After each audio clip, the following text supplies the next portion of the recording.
Hey there everybody, my name is Kat Bowser. I'm your resident fantasy therapist and welcome back to my channel. Those of you here for the first time, welcome. My name is Kat Bowser. I'm a licensed therapist. I'm also a writer working on my first two novels, one a standalone, one the start of a series. And on my channel I like to talk about what I consider to be the heart of writing. That's the characters. The heart of the characters is their psychology. So that's the angle I like to take with pretty much everything I talk about on my channel.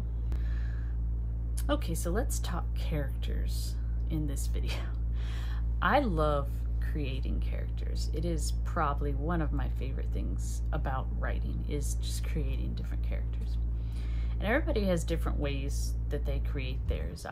I've talked to you guys a bit about kind of my process, but I wanted to talk about another angle that you can take. And that is just taking into account the Jung archetypes. So Jung had a lot of different ideas in psychology. I don't agree with all of them, but I think a lot of them are very interesting. And I like to apply some of his ideas when I'm trying to come up with traits for characters.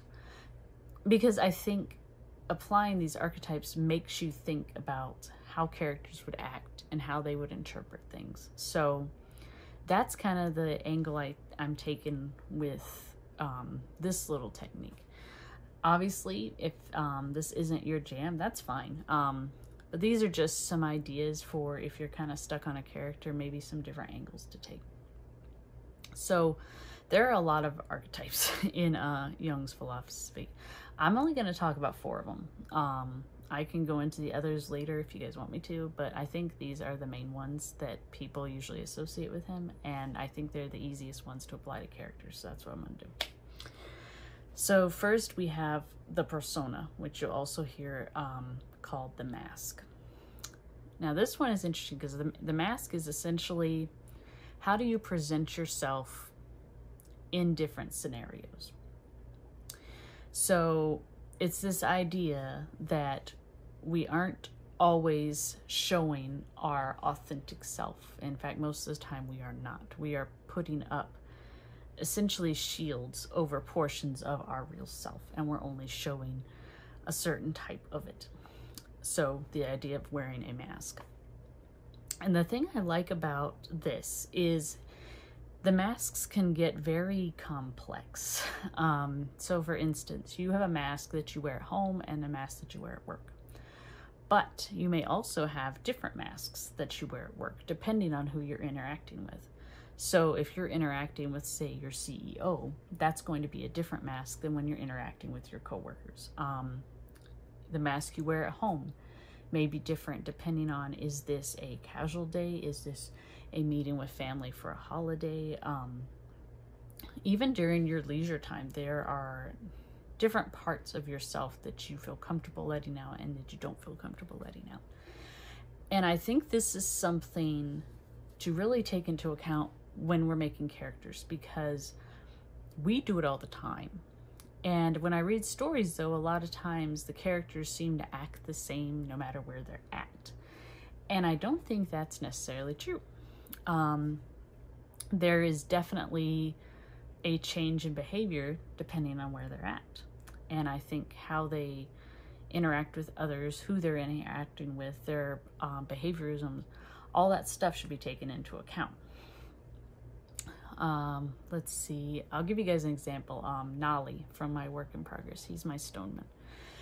He has a couple different masks that he wears. He has one that he wears around the usual society. He has one he wears when he's with his sister. He has one he wears when he's with his mother. And how he acts in each of those scenarios is different. So when he's with his mother, he reveals very, very little about how he's actually feeling, what he's actually thinking, that kind of thing.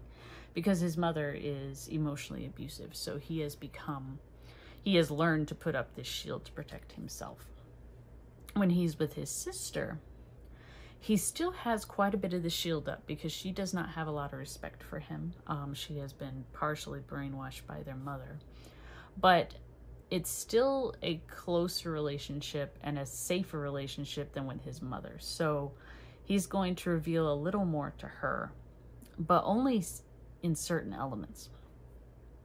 When he's out in just regular society, even that is divided, because there are 3 main cities among the stonemen, and one of them he feels very comfortable in, the other 2 not so much.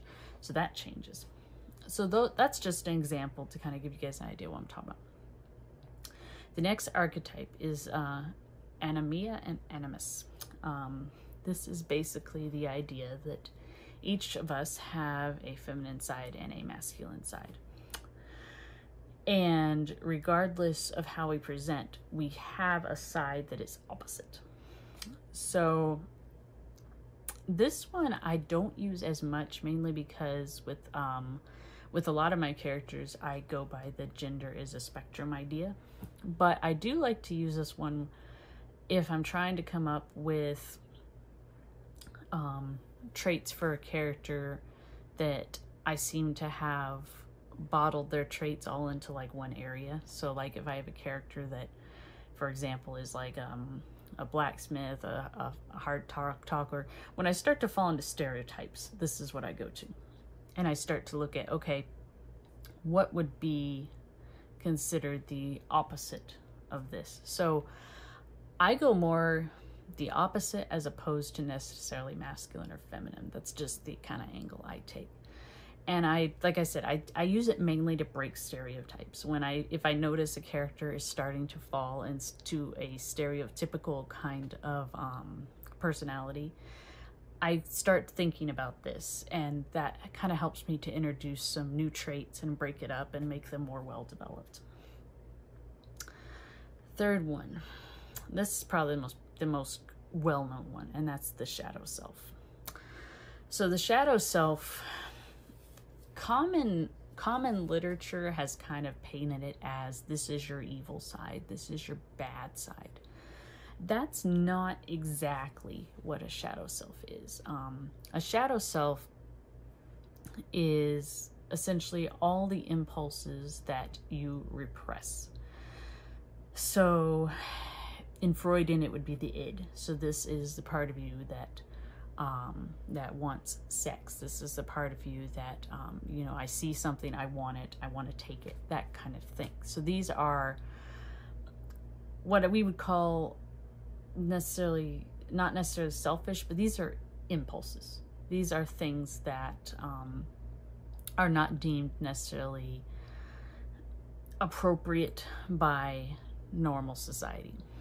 And I think these are important to take into account because it's a good way to delve into what a lot of your character's flaws are. Because I think a lot of times people tend to go with standard flaws, like my character is too arrogant, or my character doesn't speak up enough for themselves, that kind of thing. And those are fine. I'm not saying we don't have to have those. But I think if you start thinking in terms of impulses as in terms of quote unquote evil side, you'll get more of a variety. Like that's how I like to look at it as a way to just vary your character traits a little bit. Again, it's not the evil side. And I think that is something that unfortunately media has painted the shadow self as being, but that's not necessarily true. It can be true in some instances, but not necessarily. Like if you actually look at the tale of Dr. Jekyll and Mr. Hyde, that actually does this pretty well. The story presents Mr. Hyde as the evil side of man, but it's more supposed to be the impulsive side of man, the primitive side of man, the side of man that is not bound by societal rules. So that's something to keep in mind. And the last one I want to bring up is just the self. And this, like it sounds, this is the authentic self. This is your true self, no filters, everything kind of open. And the thing that is brought up the most is very few people, if any, really know your authentic self.